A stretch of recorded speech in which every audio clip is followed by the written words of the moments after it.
जी संघ के ऊपर लगातार कभी बीच बीच में आरोप लगे हैं कि भाई ये जो है मतलब धर्म के ऊपर आधारित राजनीति करते हैं।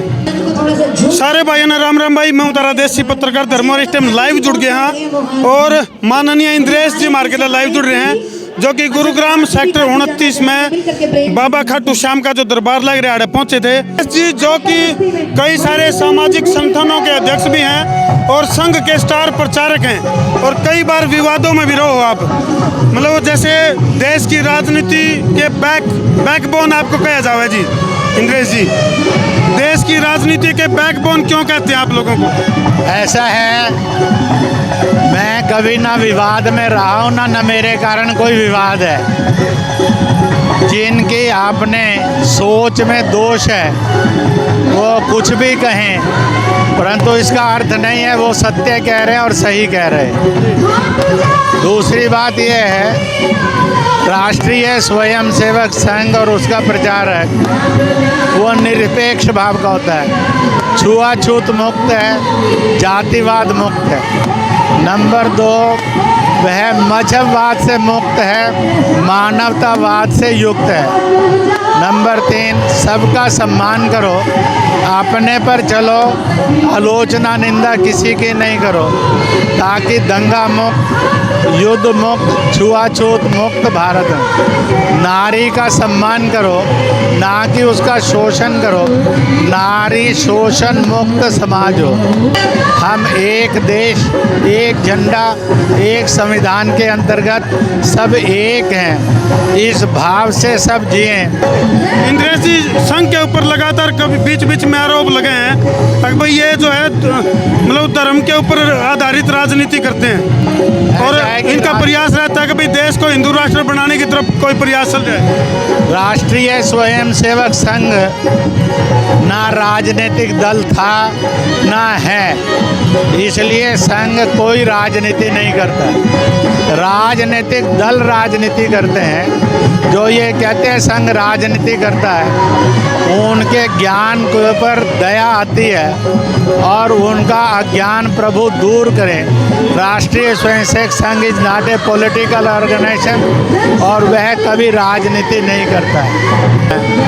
तो राजनीतिक लोगों के लिए जातीय सम्मेलन और धार्मिक सम्मेलनों में भाषण देने पर प्रतिबंध लगना चाहिए, ताकि राजनीतिक दल जातिवाद में और मजहबवाद में देश को ना ढकेले। अभी राजनीतिक दलों ने INDIA ने और सनातन पर आरोप लगाया।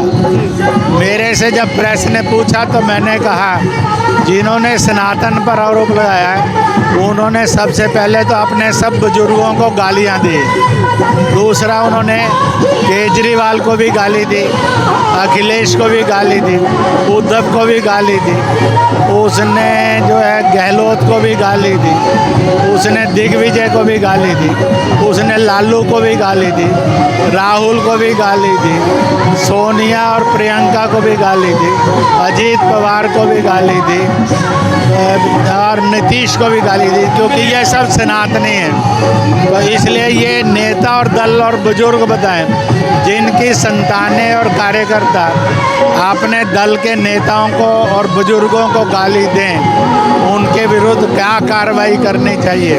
अन्यथा ईश्वर के, समाज के और आने वाले कल के ये कटघरे में खड़े हैं जिन्होंने सत्य और सही का अपमान किया है और होने दिया है। इस पाप से उनको कभी मुक्ति नहीं मिलेगी। अच्छा इंद्रेश जी, आप जैसे गौ माता की अगर मैं बात करूं तो आपने एक बार, मैंने कई साल पहले आपका इंटरव्यू किया था और आपने ये कहा था कि भाई गौ माता को मानवीय प्राणी घोषित किया जाए, इसके लिए किस तरह के प्रयास चल रहे हैं आपके? ऐसा है कि सारे देश के अंदर प्रयत्न चले हैं। मुसलमानों ने 10,35,000 का एक मेमोरेंडम भी प्रेसिडेंट को, जो उस समय के और प्रेसिडेंट थे महामहिम प्रणब मुखर्जी को दिया था। आज लाखों मुसलमानों ने गौ मांस खाना छोड़ा है, इसलिए गौ एकमात्र प्राणी है जो जीव कल्याण करता है। उसका दूध खाद्यान्न है उसका गोबर एनर्जी है। ये श्वास जो है जुगाली वह पूर्ण वायु है, इसलिए उसकी अगर सहलाया जाए तो वह आदमी के अंदर के विष को मारता है।